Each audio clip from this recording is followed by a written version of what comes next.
Assalamualaikum warahmatullahi wabarakatuh. Hari ini saya Rahmadi Mafira dan Ali Fazal Fatia ingin mempresentasikan ulangan harian bab novel. Jadi apa itu novel? Jadi novel itu adalah karya prosa fiksi panjang yang mengandung cerita kehidupan seseorang dengan orang-orang di sekelilingnya yang menonjolkan watak dan sifat si pelakunya.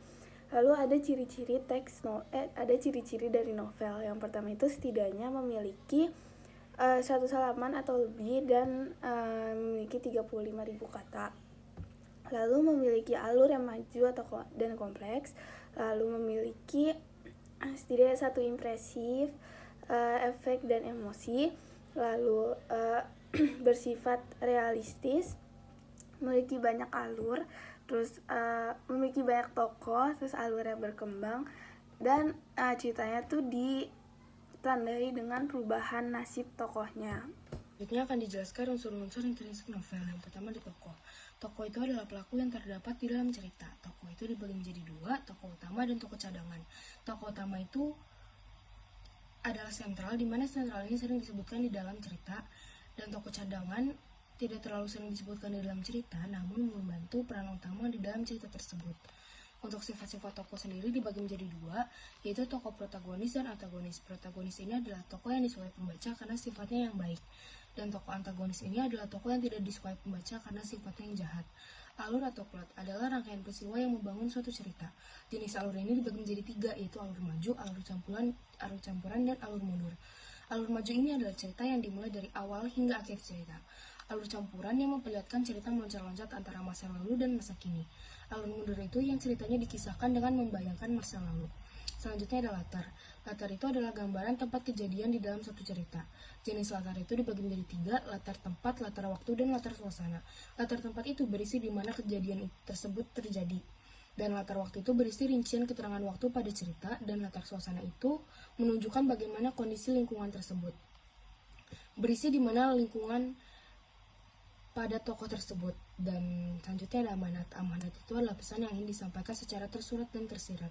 Dan selanjutnya tema itu adalah pokok masalah yang menjadi dasar cerita yang disajikan pengarang dalam. Lalu ada unsur ekstrinsik dari novel. Yang pertama itu ada nilai-nilai. Nilai-nilai itu sebenarnya banyak. Cuman di sini saya hanya mengambil 4 nilai.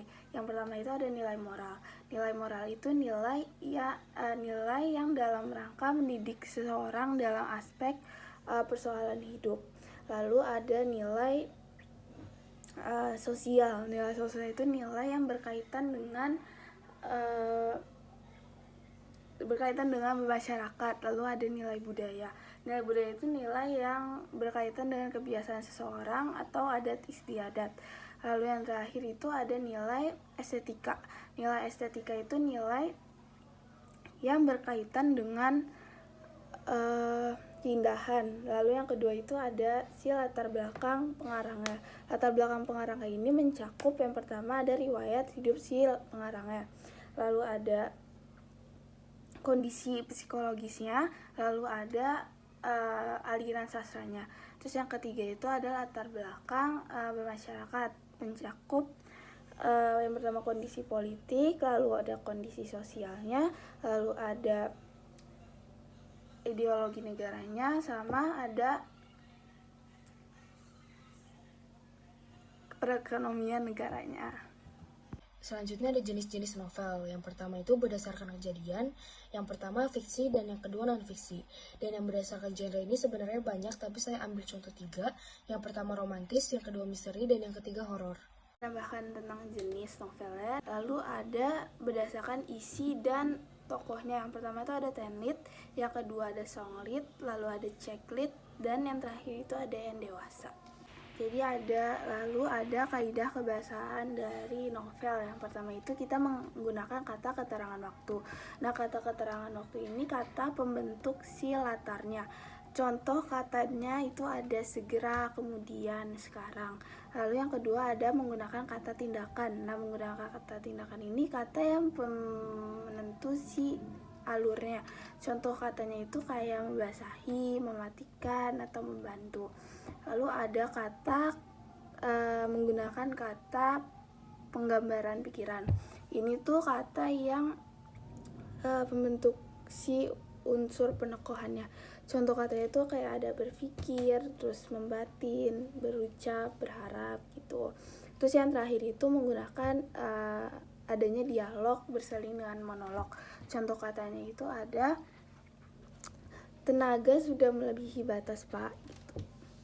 Selanjutnya akan dijelaskan teknik penulisan. Yang pertama, menjadikan cerita yang unik dan mengesankan. Yang kedua, paragraf pertama yang mengesankan. Dan yang ketiga, pertimbangkan pembaca dengan baik. Dan yang keempat, menggali suasana.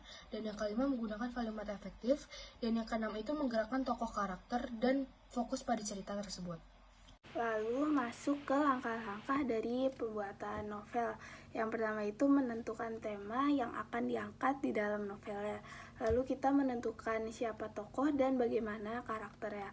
Lalu kita menentukan alur. Setelah menentukan alur, kita menentukan si latarnya. Lalu habis menentukan latar, kita menentukan pesan yang akan disampaikan. Lalu kita membuat kerangka novelnya. Setelah membuat kerangka novel, kita kembangkan kerangka novelnya menjadi sebuah novel yang utuh. Sekian dari kami. Wassalamualaikum warahmatullahi wabarakatuh.